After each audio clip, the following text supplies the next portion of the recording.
એક કલ્પસર યોજના એટલે કુદરતનું બહુ મોટામાં મોટું ગુજરાતને માટે વરદાન. એટલા બધા ફાયદાઓ છે. સાંભળતા પણ આપણને આનંદ થાય, તો જ્યારે સાકાર થાય ત્યારે તો કેટલો આનંદ થશે. સમગ્ર સૌરાષ્ટ્ર છે, પાણીનો પ્રશ્ન હલ થઈ શકે, અહીંયા કલ્પસરનો ડેમ બને, પરંતુ કંઈક ને કંઈક આ યોજનામાં વિલંબ થયો છે. સરકાર એની રીતે રિપોર્ટ કરી રહી છે, પરંતુ પ્રજાએ પણ એમાં સહયોગ આપવો પડશે અને તો જ આ કલ્પસરની યોજના છે સફળ થશે. પરંતુ આપણે આજે વાત જાણવી છે કેવા પ્રકારે કલ્પસર છે, કઈ રીતે થઈ શકે, શું છે ટેકનિકલ મુદ્દા, લોકોને કેટલો ફાયદો થશે આ કલ્પસર થવાથી, આ બધી જ વાત આપણે જાણીશું. વિનુભાઈ ગાંધી ભાવનગરના બહુ સિનિયર એડવોકેટ છે, આજે પણ તેઓ કલ્પસર માટે ચિંતિત બન્યા છે. આપણે તેમની સાથે વાત કરીશું. કલ્પસર યોજના 1964માં સરકારે માન્ય કરી. કલ્પસર યોજનાના સૂચવનાર છે ડચ કંપની નેડેકો, એના એન્જિનિયરો. અને આપણા સાંસદ ભોગીભાઈ શેઠે નહેરુને આ વાત કરી. ત્યાર પછી 56 થી 64 8 વર્ષે ગેઝેટમાં સરકારે આ યોજના સ્વીકારી. પછીના દરેક મુખ્ય પ્રધાનો એક ધારો સપોર્ટ કરતા રહ્યા છે. સૌથી વહેલું વિધિ કંઈક કોઈએ કરી હોય તો એ નરેન્દ્રભાઈએ કરી છે. અને એ 2004માં જ્યારે અહીંયા આવ્યા એ પહેલાં એમણે 2003માં અલગ કલ્પસર વિભાગ શરૂ કર્યો કે કામ ઝડપથી થાય. 2004માં જ્યારે એ ભાવનગર આવ્યા અને સમુદ્રમાં શ્રીફળની અર્પણ વિધિ કરી, એ સર્વેક્ષણનો શુભારંભ થયો.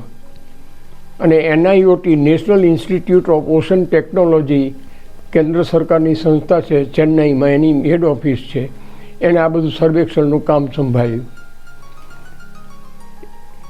હું, બાબુભાઈ નવલાવાલા, સેક્રેટરી મહેશ પટેલ, અમે દરિયામાં સ્ટીમરમાં ફર્યા કે ખરેખર કઈ જગ્યાએ આપણા ડેમને લઈ જવો છે. કારણ કે સરકાર પાસે 3 પ્રપોઝલ રજૂ થઈ હતી. એમાંથી આપણે જે પ્રપોઝલ, સહયોગ સમિતિએ જે પ્રપોઝલ રજૂ કરી એ લોકોને ચેન્નઈમાં ગળે ઉતરી ગઈ હતી અને આપણી રજૂઆત સ્વીકારાઈ ગઈ હતી. એટલે એને એલાઇનમેન્ટ 3 તરીકે સ્વીકારી અને ભાવનગર દહેજ 2 એપેક્સ પોઈન્ટ, પહેલાં 25 કિલોમીટરનો ડેમ થતો હતો, પછી સમુદ્ર પહોળો થતો જાય છે, પણ ભાવનગર દહેજ વચ્ચે 29 કિલોમીટરનો ડેમ થાય છે. એટલે એના કારણે થોડુંક ડેમનું ખર્ચ વધે છે, પણ પાણીની સમાજ શક્તિ 200 કિલોમીટર વધી જાય છે. એટલે 200 ચોરસ કિલોમીટરમાં પાણી વધારે મળી રહે એ બધાને યોગ્ય લાગ્યું છે.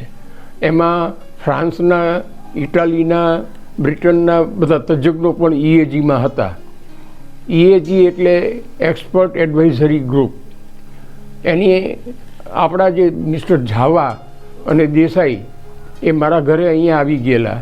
એમની સાથે પણ મેં ખૂબ ચર્ચાઓ કરેલી. અહીંયા અત્યાર સુધીમાં જે કંઈ આને લગતા છે એ બધા જ મિનિસ્ટર સહિત ચર્ચા કરવા આવી ગયા છે અને ખૂબ ચર્ચાઓ થઈ છે. બધાને આપણી વાત પસંદ પડી ગઈ છે. એટલે મેં વિદ્યાપીઠમાં વાયકે અલગ એ આયોજન પંચના સભ્ય હતા, એમની હાજરીમાં તજજ્ઞોની બેઠક બોલાવી અને આ પથરેખા ફાઇનલ કરી. એ પથરેખા ફાઇનલ થયા પછી પાછું પૂરો સર્વે, ફાઇનલ ફિઝિબિલિટી રિપોર્ટ તૈયાર થયો. એને અનુસંધાને આર્થિક પાસાને, પર્યાવરણના પાસા, એ બધા જ અત્યાર સુધીમાં કુલ 54 રિપોર્ટો તૈયાર થયા છે. રિપોર્ટો બધા જ તરફેણમાં છે. ડિપાર્ટમેન્ટ તરફેણમાં છે, તજજ્ઞો તરફેણમાં છે, NIOT તરફેણમાં છે. હવે સવાલ આ છે કે આ યોજનાનું ખર્ચ વધતું જાય છે, કારણ કે વિસ્તાર વધ્યો, મોંઘવારી વધી અને બીજી સુવિધાઓ પણ એમાં ઉમેરવામાં આવી.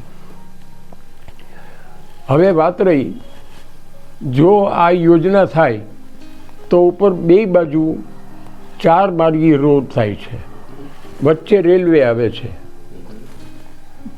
પડખેથી પાઇપલાઇન પાણીની પસાર થાય છે, વચ્ચે જે જગ્યાએ અનુકૂળ હોય ત્યાં પવનચક્કી અને સોલાર પ્લાન્ટ મુકાય છે. એટલે સોલાર અને પવનચક્કીની વીજળી મળે, પાણી વહન માટે પાઇપલાઇન મળે, અંતર ઘટે એ માટે માર્ગીય રોડ તૈયાર થાય અને રેલવે આવી શકે. બધી જ સુવિધાઓ આ ડેમ થાય તો મળે. ડેમ નીચે લગભગ 1000 મીટરનો છે તળિયું અને ટોચ મથાળે 100 મીટરનો છે. એમાં જે સલી મુકાશે એ સલીનું લેવલ કોઈ પણ જમીનને જરા પણ નુકસાન ન થાય. અને જે નવસાધ્ય જમીન થવાની છે, 4 લાખ હેક્ટર જમીન નવસાધ્ય થશે. જ્યાં અત્યારે દરિયાનું ખારું પાણી ભરાય છે, રેતાળ બની ગયો છે ને એના વંટોળિયા બાકીની જમીન બગાડે છે, ખારા નદીઓમાં ભૂસીને ભૂમિને બગાડે છે. આ બધું બંધ થઈ જાય આ સરોવર થાય તો. એટલે જમીન સુધરે, વાતાવરણ સુધરે અને નવી જમીન મળે. એમાં ઔષધ બાગ, વનીકરણ, ગ્રામોદ્યોગ વગેરે વગેરે ઘણી યોજનાઓ અમલમાં આવી શકે.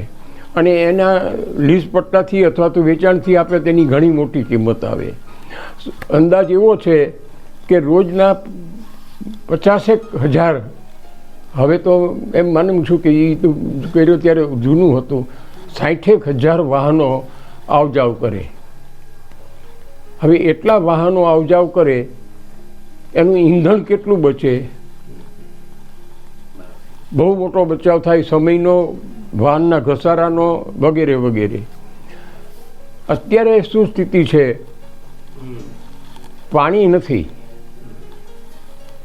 આખા વિશ્વમાં જે જળ ઉપલબ્ધિ છે એ ભારતમાં ઓછી છે. ભારતમાં છે એના કરતાં ગુજરાતમાં ઓછી છે, અને ગુજરાતમાં છે એના કરતાં સૌરાષ્ટ્ર કચ્છમાં ખૂબ ઓછી છે. માથાદીઠ વાર્ષિક ઉપલબ્ધિ ભારતમાં 15,88,000 લીટર છે વાર્ષિક. ગુજરાતમાં 9,20,000 લીટર છે અને સૌરાષ્ટ્ર કચ્છમાં 7 લાખ લીટર છે. આ વાર્ષિક ઉપલબ્ધિ છે.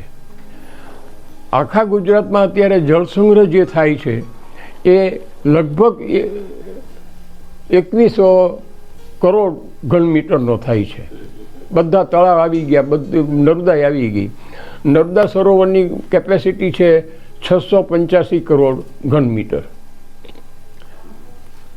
આ સરોવરની કેપેસિટી છે 2300 થી 2400 કિલોમીટરનું ચોરસ કિલોમીટરનું તળાવ વિસ્તાર થાય તો એની કેપેસિટી છે 1200 કરોડ ઘનમીટરનું. એટલે ગુજરાતની જળસંગ્રહ સમસ્યા કોઈ દિવસ પછી ઊભી થાય જ નહીં. તો દાદા મને વચ્ચે એ સવાલ છે, વિલંબ થઈ રહ્યો છે એનું કારણ શું લાગે છે? વિલંબ થાય છે એટલા માટે કે આપણી પાસે એનો ટેકનિકલ નોહાવ થોડોક ઓછો છે. યોજના ખરેખર ગંજાવર છે, પણ સરકાર પાસે રજૂ કર્યા મુજબ સેનેગલે 401 ચોરસ કિલોમીટરનું આવું સરોવર બનાવ્યું છે. આફ્રિકાનો સેનેગલ દેશ નાનો છે, ગરીબ છે. યુરોપનો નેધરલેન્ડ દેશ છે, એણે આવું સરોવર 1300 ચોરસ કિલોમીટરનું બનાવ્યું છે. એટલે એનો ટેકનિકલ નોહાવ અવેલેબલ છે. આ માટે સચિવ યુરોપ જઈ આવેલા અને અમુક કંપનીઓનો સંપર્ક સાધેલો અને એ કંપનીઓએ ખૂબ જ પોઝિટિવ જવાબ આપ્યો છે. વર્લ્ડ બેન્કે પણ પોઝિટિવ જવાબ આપ્યો છે. તજજ્ઞ બધું જ રિપોર્ટ તરફેણમાં છે. ટૂંકમાં હવે એવું મને લાગે છે કે આખા સૌરાષ્ટ્રમાં ફરી એક વખત કલ્પસર માટેની ચળવળ શરૂ થઈ છે, અથવા તો માંગ ઉઠવા પામી છે એવું કહી શકાય? ચળવળ શરૂ કરવાની જરૂર નથી. સંઘર્ષ, ટીકા કે ચળવળ કે આંદોલન આ યોજના નહીં થવા દે. તો શું કરવું જોશે? એટલે મેં સહયોગ સમિતિ સ્થાપી. ભાવનગરમાં એની સ્થાપના થઈ, રાજકોટમાં એનું પહેલું સંમેલન મળ્યું, પછી ઘણા ઠેકાણે ઘણા પ્રયાસો થયા છે. આજે આ યોજનામાં જનજાગૃતિ અને સહયોગ આ બે જ શબ્દો મહત્ત્વના છે. લોકોને સમજાવવું જોશે કે આ યોજના આપણા જીવન માટે, ભાવિ પેઢી માટે ખૂબ જરૂરી છે. એટલે સંપન્ન લોકો, સંપન્ન સંસ્થાઓ, ટ્રસ્ટો આ બધાએ પોતાની આવકનો અમુક 5 થી 7 વર્ષ સુધી 1% રકમ કાં તો ભેટ આપવી પડશે ને કાં તો વગર વ્યાજે આપવી પડશે. મને પોતાની ખાતરી છે કે લોકોને સમજાવવામાં આવે તો લોકો આપશે. એવી રીતે પંચાયતો પણ સરપ્લસ છે, એના બજેટની અમુક રકમ ફાળવી શકે. હજી પણ તૂટો આવે તો સરકારનું CSR કોર્પોરેટ સોશિયલ રિસ્પોન્સિબિલિટી ભંડોળ એમાંથી બહુ મોટો ફાળો મળી શકે. અને એ બધી માતબર કંપનીઓ આખા હિન્દુસ્તાનની લગભગ અત્યારે 32-33 હજાર કરોડ રૂપિયા દર વર્ષે CSR હોય છે. એમાંથી અમુક હજાર કરોડ, કારણ કે આ 5 થી 7 વર્ષ સુધી કામ ચાલશે. એટલે કે એક જ વખતે 1-1.5 લાખ કરોડ જોશે એવું નથી. એને 5-7 વર્ષમાં વેચાઈ જવાનું છે. એટલે આ CSRમાંથી કોઈ ઠેકાણેથી વ્યાજે પૈસા લેવાની જરૂર નહીં પડે. જરૂર છતાંય હજી પડે તો સરકાર ક્લસ્ટર બોન્ડ બહાર પાડી શકશે, અને ક્લસ્ટર બોન્ડમાં જોઈ એટલા નાણાં મળશે. તો દાદા એવું કે સરકારે તે આની પબ્લિસિટી અથવા લોકોને સહયોગ આપે એવી જાહેરાતો અથવા એવા કામો કરવા જોઈએ. ધારે તો સરકાર કોઈ પણ યોજના અબજો રૂપિયાની બનાવી શકે. થોડીક ગમે ત્યાં ભૂલ થઈ છે મને ખબર નથી, પણ અમુક આગેવાનો બહુ વિચિત્ર રીતે વર્ત્યા. દાખલા તરીકે સુરતમાં ગોરધનભાઈ ઝડફિયા સરકારમાં હતા અને એણે કલ્ચર સંગ્રામ સમિતિ સ્થાપી. એ મારે ત્યાં આવ્યા ત્યારે મેં એમને સમજાવ્યું કે ગોરધનભાઈ આ સંગ્રામ નથી, આ તો સહયોગ છે. એવી રીતે અહીંયા અમુક આગેવાનોએ કંઈક એટલું બધું ન બોલવા જેવું બોલી નાખ્યું છે કે જેથી શાસકોને થોડુંક મનદુખ થયું હોય એવું લાગે છે. મારી પાસે કોઈ આક્ષેપ નથી કરતો કોઈ ઉપર હું, પણ આવી ઝડપથી આ કામ થવું જોઈએ, પ્રજાનો સહયોગ અને સરકારની પછી નરેન્દ્રભાઈ પાસે જે રીતે રજૂઆત થવી જોઈએ એ કોઈએ કરી નથી. નિર્ણય તો નરેન્દ્રભાઈ લેશે તો જ થશે, કારણ કે સેન્ટ્રલ ગવર્મેન્ટના ટેકા વિના આ યોજના થવાની નથી. મંજૂરી કરવાનો બધો અધિકાર સેન્ટ્રલ ગવર્મેન્ટને જ છે. એક ફાયદો શું છે કે આ યોજના માત્ર ને માત્ર ગુજરાતની ભૌગોલિક હદમાં થાય છે, એટલે બીજા કોઈ રાજ્ય હારે કોઈ પ્રશ્ન ઊભો થતો નથી. બીજું કે કોઈ જમીન સંપાદન કરવાની નથી, 1 વીઘોય તે, એટલે એ પ્રશ્ન નહીં રહે. પણ આ ઝડપથી પ્રશ્ન ઉકેલાવો જોઈએ.